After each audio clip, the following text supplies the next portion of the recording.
نام ہے، اس کی تفصیل پوری وَإِذْ أَخَذَ اللَّهُ مِيثَاقَ النَّبِيِّينَ لَمَا آتَيْتُكُم إِلَى آخِرِ، اس کے اندر مذکور ہے۔ تو اس آیت کریمہ کی روشنی میں یہ بات معلوم ہوئی کہ تمام لوگ، تمام جہاں کے لوگ جو ہے وہ ہمارے آقا صلی اللہ علیہ وسلم کی امتی ہیں۔ اور دیکھیں تو معلوم ہوگا، ایک چیز اور غور کریں کہ امت کون ہوتی ہے؟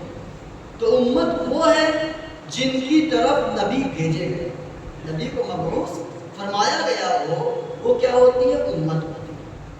اب دیکھیں اسی طریقے سے جو ہے کہ پہلے جو انبیاء کرام تشریف لاتے تھے، نبی تشریف لاتے تھے، ایک قوم، ایک ملک، ایک خطے کے لیے نبی ہوا کرتے تھے، کچھ علاقے کے لیے نبی ہوا کرتے تھے، یہ پہلے معاملہ تھا۔ لیکن ہمارے آقا کسی ملک، کسی علاقے، کسی قوم کے لیے نبی نہیں، بلکہ ساری جہاں کے لیے نبی بنا کر بھیجے۔ یہ نبی کے عظمت ہے۔ اب خود دیکھیں کہ حضرت موسیٰ علیہ السلام بنی اسرائیل کی طرف، ایک قوم کی طرف نبی بنا کر بھیجے گئے۔ تو جب حضرت موسیٰ علیہ السلام کی ملاقات حضرت خضر علیہ السلام سے ہوئی تو حضرت خضر نے فرمایا، اے موسیٰ، ہم پر تمہاری اطاعت ضروری نہیں ہے، اس لیے کہ آپ بنی اسرائیل کی طرف نبی بنا کر بھیجے گئے، اور میں بنی اسرائیل سے ہوں نہیں، لہٰذا آپ کی اطاعت ہم پر ضروری نہیں ہے۔ آپ کا معاملہ کچھ اور ہے، ہمارا معاملہ کچھ اور ہے، آپ کا علم کچھ اور ہے، ہمارا علم کچھ اور ہے۔ یعنی بتانا یہ چاہتے ہیں حضرت خضر علیہ السلام، کہنے کا مطلب یہ ہے کہ اے موسیٰ، بہت سے معاملات میں جو ہے آپ مجھ پر اعتراض کریں گے، آپ مجھ پر جو ہے سوال کریں گے کہ ایسا کیوں کر رہے ہو، لیکن ہمارا جواب یہی ہوگا کہ ہم آپ کی امتی نہیں ہیں، ہم پر آپ کی اطاعت واجب نہیں ہے۔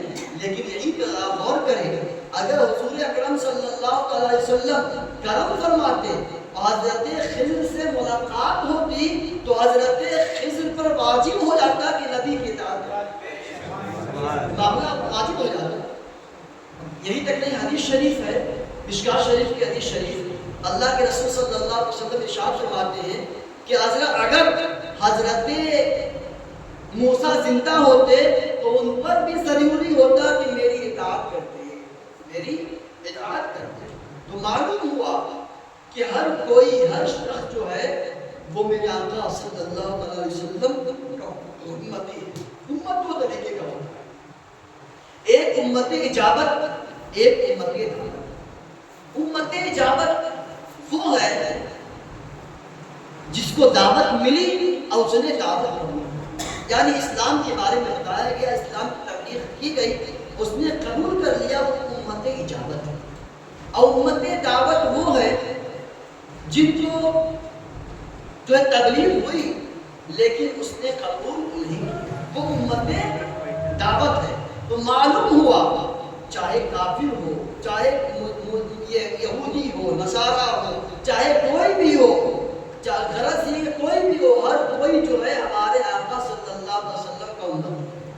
بس فرق یہ ہے امت دعوت، امت اجابت۔ امت دعوت وہ ہے جنہوں نے حق کو تسلیم نہیں کیا، اور امت اجابت وہ ہے جنہوں نے حق کو تسلیم کیا۔ تو اب دیکھیں، اس کو یوں سمجھے کہ اللہ تبارک و تعالیٰ کا ہر انسان بندہ ہے، چاہے مسلمان ہو چاہے کافر ہو۔ مسلمان مطیع و فرمانبردار بندہ ہے، اور کافر جو ہے وہ نافرمان بندہ ہے۔ اسی طریقے سے پوری جہاں میں جتنے لوگ موجود ہیں، جتنی چیزیں موجود ہیں، وہ سب میرے آقا صلی اللہ علیہ وسلم کی امتی ہیں۔ تو یہ اس آیت کریمہ کی روشنی میں ایک ہمیں درس ملا، سبق ملا کہ ہر نبی سے مقام ہمارے نبی کا مقام ہے، میرے نبی کا مقام افضل ہے۔